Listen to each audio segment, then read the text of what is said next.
I've done it. I went and did my own thing. I didn't give a fuck until she said, let's get a divorce. And I said, okay. You was ready for her to say that. I was ready for it. And I know plenty of other guy friends besides y'all that are married that I've talked to say, I'm just waiting for the time when she says, hey, I'm leaving you. That's real. I don't know any dudes like that. Why is that? Because I still love her. I still have love for her. I'm trying to say that her ego, her mental state of everything going on, hey, you go ahead and do that. I'll take all the blame. It don't matter because it doesn't take that much of an effect on a man to get divorced than it does for a woman.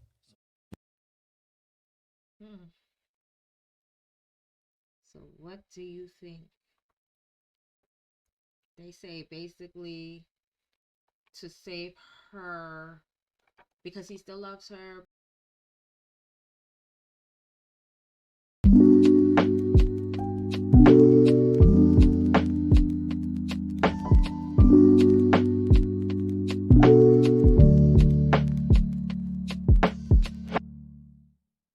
The contents on this channel are for learning, insight, and introspection. Hey YouTube, you have made your way back to Mind Your Mind with Just Justified. So you saw the thumbnail, let's jump right in. So why she wants a divorce? So I've been in many spaces where the stats were shared that said women are the leading ones filing for divorce. Then some men will go on to use the fear of divorce why they do not want to commit. Some stating that the top reason is because she is just not happy. But that is usually as far as that argument goes or that conversation. So I decided to dive in and see if there are some viable reasons out there and what some people had to say about it. So you can tell me what you think. I'm just exploring. So this first video talks about specific themes that continually come up. Let's check it out. 70 to 80% of divorces are initiated by women. Do you know why? Because she is the thermostat in the relationship. I ask Shanna regularly, 1 to 10, where are we in our relationship? And she's usually really close, and she's usually a lot lower than me. Listen to your wife. If there's a theme that's coming up over and over again, do not ignore it. Do not sweep it.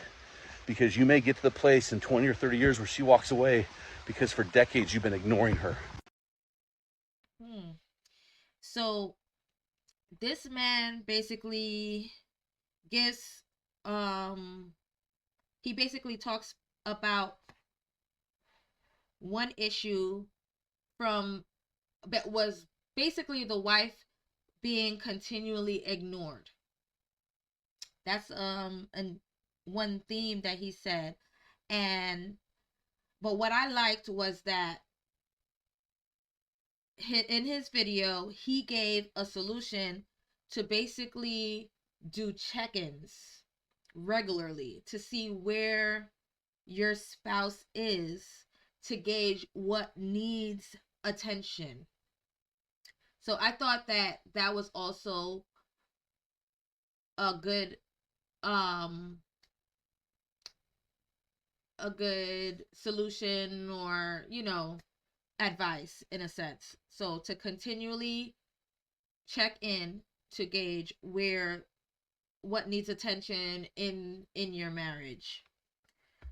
So this next video, a man gives a reason why men are not filing for divorce. Let's see. Guys aren't the ones that are filing for divorce because They're going to work, they're coming home, they're doing whatever the hell they want. They're still playing their video games, they're still watching their football, they're still going out and seeing their friends, and all the other responsibilities, they're passing off to their wife. Is that them sacrificing their happiness? No way. It's called sacrificing or shirking their responsibilities. The wives are sucking it all up. So he's basically saying she's doing a great bulk of the rest of the responsibilities aside from the husband going to work and then coming home and doing nothing else. So here's a video of the testament of a wife who is bearing the bulk of responsibilities, basically. Today is my 3-year wedding anniversary, and I can without a doubt say that this has been hands down the most depressing, miserable, horrible 3 years of my life. How can a marriage be so awful that after 3 years she feels this way? I have literally never been so depressed. I've never hated another person more than I hate the person that I married. I do everything for everybody in my life, like me, my kids, him. He goes to work and works enough. That's it. He works. Yeah, his job's hard. Yeah, his hours suck, but he works. That is all he does. I am in a different town because I had to take my kids to their football practice, and I asked him to watch our daughter, and you know what he did? He slept. He slept since he got home. What did I do? I did homework. I fed the kids. I took my son to speech. I went to the bank. I paid people to mow my yard because, he can't mow the yard anymore. I, like I said, made sure homework got done. I got them ready for football. I took them to football. I tried taking care of myself and went on a walk, but, when I started realizing I hadn't heard from him, I'm calling and calling and calling and begging for the bare minimum of him to watch our fucking daughter. One of the main problems of men is they put their job before their family. And I already know the excuse. They're providing. They're paying for the bills. That may be true, but you're not providing physically and emotionally. I am 30 years old, and I'm literally begging for the bare minimum every single day. I am a married single mom. That's what I am. Yeah, I don't work, but the amount of weight I carry, I have been applying for jobs. I mean, I can tell you right now, the reason women stay in relationships is, one, because they don't have the means to leave financially, like a house. Two, the idea of a family. I can tell you why I've stayed. Money. It's that simple. I wanted to be a stay-at-home mom. He used to want me to be a stay-at-home mom. Now he just doesn't care because he doesn't care about anything. I shouldn't have to wake a 32-year-old man up for work. No matter what shift, first, second, third, I shouldn't have to wake him up for work. I shouldn't have to tell him what time to set an alarm if I can't wake him up. I shouldn't have to call or make people go wake him up. I shouldn't tell a grown man that he probably should shower after working all day. I shouldn't have to tell him to brush his teeth. I shouldn't have to tell him to feed his kids while he's taking care of them. I shouldn't have to tell him to watch his kids. I shouldn't have to tell him what to put the kids in when it comes to clothes. I shouldn't have to tell him where the clothes are. He doesn't even know my kids' teachers' names. I shouldn't have to manage his schedule and mine and my kids. I shouldn't have to tell him, hey, you need to refill your medicine. Hey, you need a doctor's appointment. Hey, you should probably get your oil changed. Hey, your brakes don't sound good. Not only tell him, but then I have to call and schedule that oil change because will he do it himself? No. Will he call himself? No. I am raising another kid.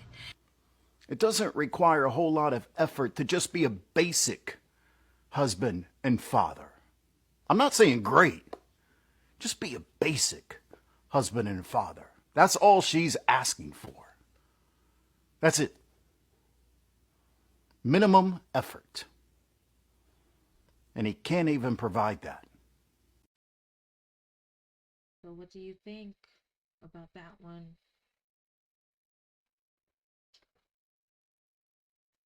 So I guess that theme was minimum effort, her feeling as if she's a single mother, though she's married. What do you think? All right. Here is another video with another perspective of doing your part. You know that usually it's women that initiate divorce. Want to know why? A lot of men complain that their wife does not put out in the bedroom. The reason why the women are getting divorced is because when they do put out, they still don't get what they need. And then they become resentful. When they married you, they wanted more than a sexual partner.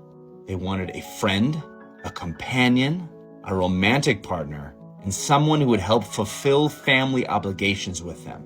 So if they're putting out in the bedroom and you're not putting out in the rest of their life, they will resent you. And eventually they're going to want to get away from you. And the reason why they're naggy or not fun is because they're tired and frustrated. Because it feels like no matter what they do, you won't do your part. Be a friend, be a romantic partner, fulfill family obligations, watch your marriage change. So he said some of the reasons are because she is tired and frustrated. And what do you think? Especially with the what he spoke about. As in to say sometimes they want so much more, and while she's tired and frustrated and still having expectations. And then another viewpoint was said that some men will push their wives to file for divorce. So let's check that perspective out. Will literally push their woman away, like intentionally, because I don't want to file for divorce. I'm going to start slacking. I'm going to start having an I don't give a damn mentality, come in when I want, stay out as late as I want, knowing that that's going to make you mad, knowing that that's going to make you feel like you're not as valued no more. So hoping that you'll go ahead and end it so I can say that it wasn't me. I don't know any dudes like that. I know plenty of dudes. I don't know any dudes. I've done it. I went and did my own thing. I didn't give a until she said, let's get a divorce. And I said, okay. You was ready for her to say that. I was ready for it. And I know plenty of other guy friends besides y'all that are married that I've talked to say, I'm just waiting for the time when she says, hey, I'm leaving you. That's real. I don't know any dudes like that. Why is that? Because I still love her. I still have love for her. I'm trying to say that her ego, her mental state of everything going on, hey, you go ahead and do that. I'll take all the blame. It don't matter because it doesn't take that much of an effect on a man to get divorced than it does for a woman.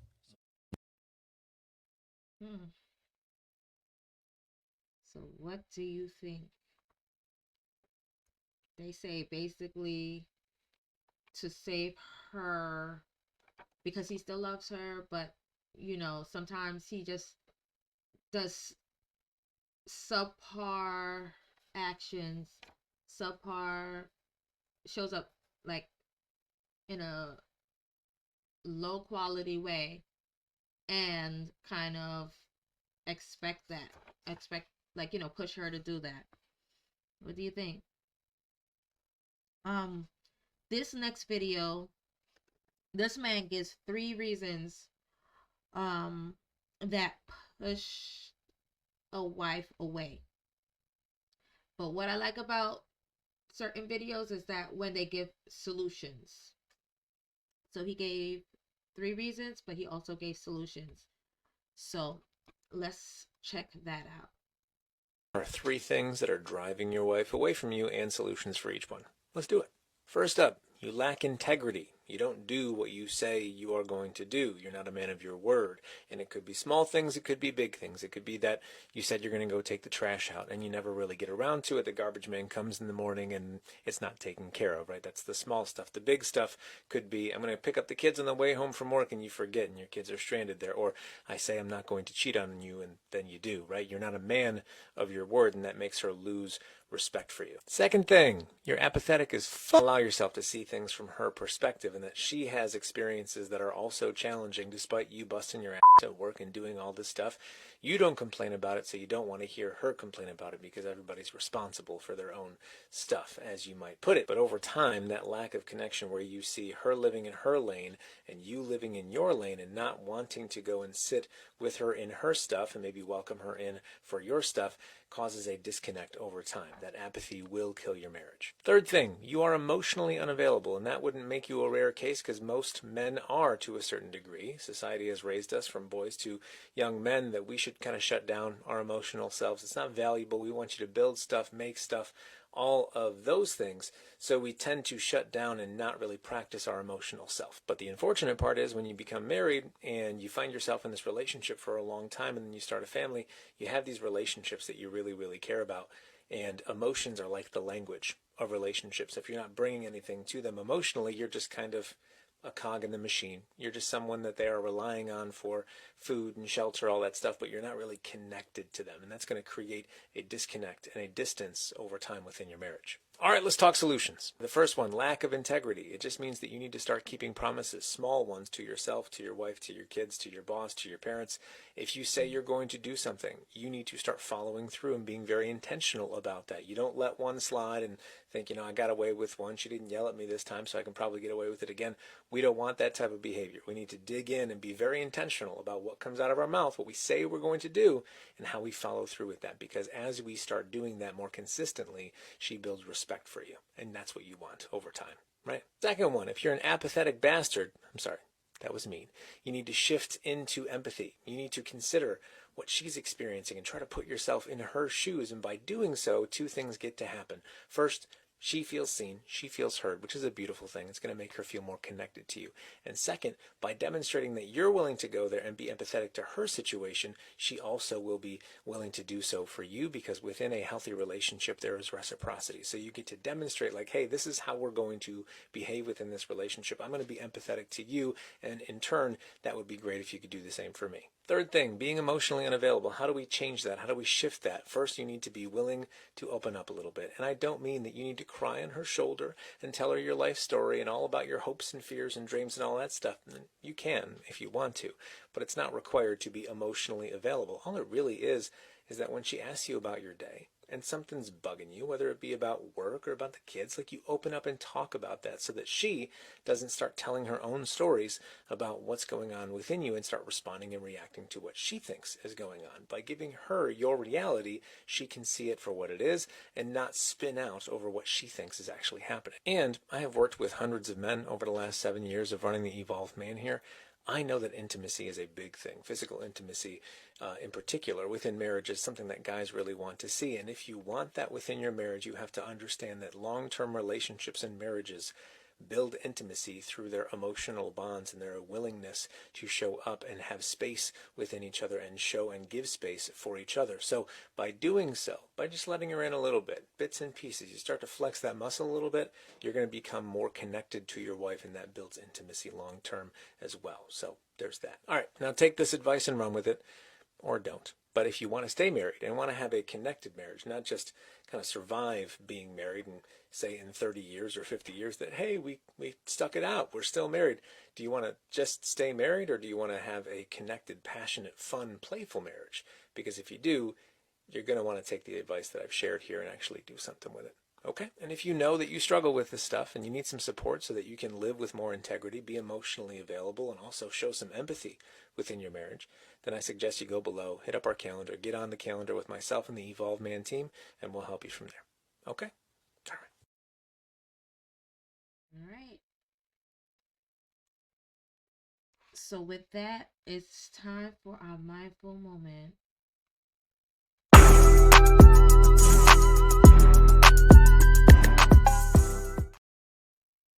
So after the accounts from these previous videos, what do you think? Do you still rest on that surface argument that some say, that they just were not happy?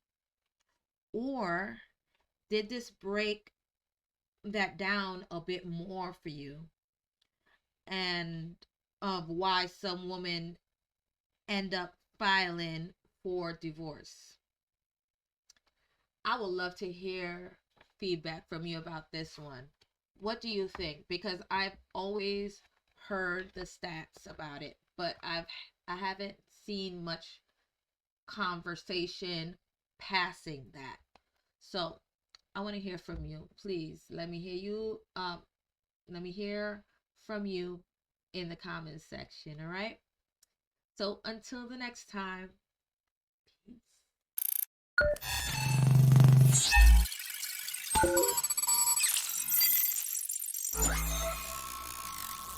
peace.